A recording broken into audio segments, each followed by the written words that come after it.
Notification పై ఇచ్చినటువంటి హామీని అమలు చేయాలి. డిఎస్సి పై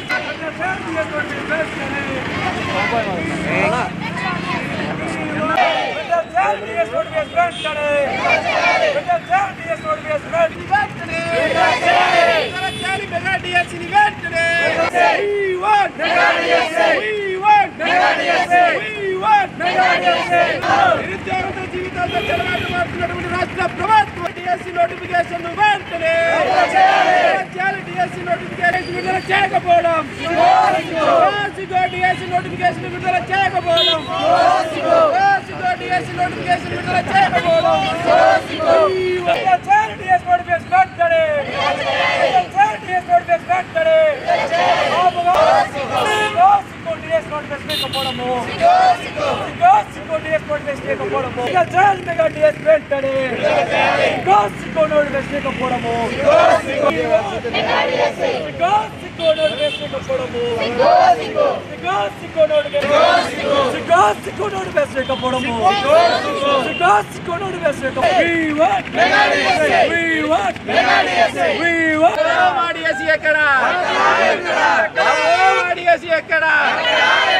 ఉద్యోగమైన వృత్తి అయినాయండి,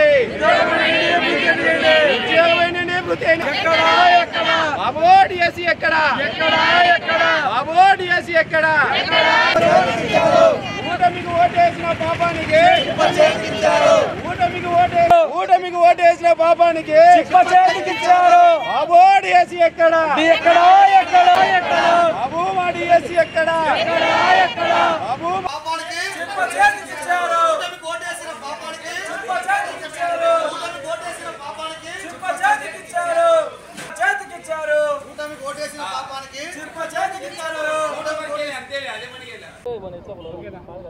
ఓకే, అందరికీ నమస్కారం. నా పేరు జి రామన్న, డివైఎఫ్ఐ రాష్ట్ర కార్యదర్శి.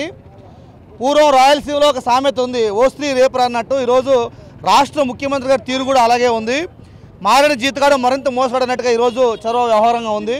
10 నెలలు గడుస్తూ ఉంది. మొదటి సంతకం చేశాడు, అదిగో ఇదిగో అని చెప్పి తండ్రి తనయుడు ఇద్దరు కూడా ఒక్కో రోజు ఒక్కో తేదీలు చెప్తా ఈరోజు 10 నెలలు ఈరోజు నిరుద్యోగుల్ని మోసం చేస్తూ ఉన్నారు.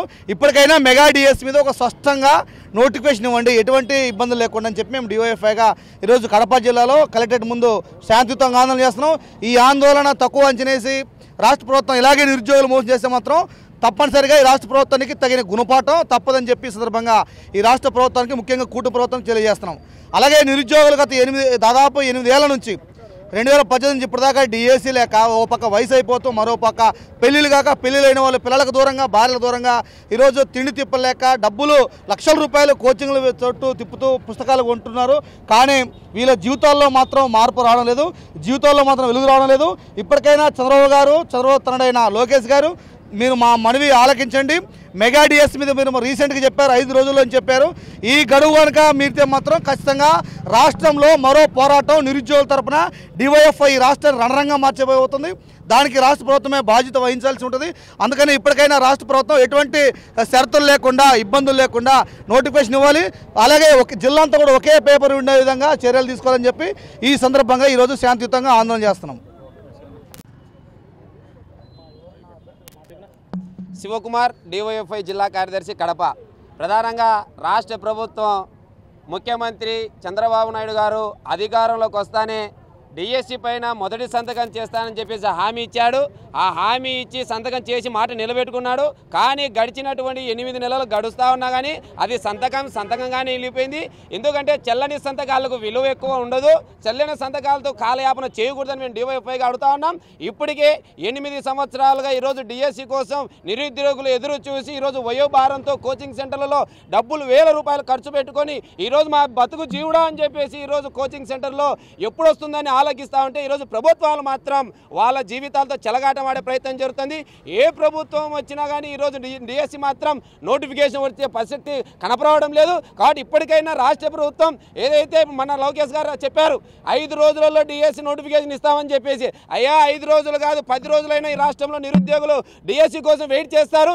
8 సంవత్సరాల నుంచి వెయిట్ చేస్తున్నటువంటి 5 రోజుల విషయం కాదు. కానీ మీరు అధికారంలోకి వస్తే నోటిఫికేషన్ ఇస్తామన్నారు, ఇవ్వలేదు. తర్వాత ఎమ్మెల్సీలే ఎలక్షన్లు అన్నారు, తర్వాత అప్పుడు ఇవ్వలేదు, తర్వాత ఏప్రిల్ మొదటి వారం అన్నారు, అది లేదు. ఇట కేవలం మాట దాటివేత దొరకతో చూస్తున్నారు. ఏదో సామెత నేటు ఏరు దాటాకొకటి ఏరు దాటినాక మల్లన్ననే సామెతలాగా ఈరోజు ఎలక్షన్లో నిరుద్యోగుల చేత ఓట్లు వేయించుకోవడానికి ఆ రోజు మెగా డిఎస్సి నోటిఫికేషన్ ఇస్తామని చెప్పి ఈరోజు అధికారంలోకి వచ్చిన తర్వాత అనేక రకాల కారణాలు చెప్తూ ఈరోజు డిఎస్సి నోటిఫికేషన్ ఇవ్వకుండా మోసం చేస్తూ ఉన్నారు. ఇది సరైనది కాదు.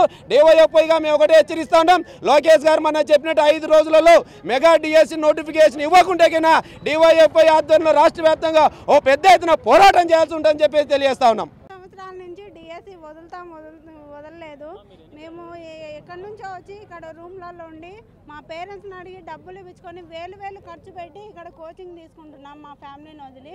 దయచేసి ఎప్పుడైనా మమ్మల్ని గుర్తు చేసుకొని మా కోసం డిఎస్సి వదలాల్సిందిగా మిమ్మల్ని కోరుచున్నాం. Thank you.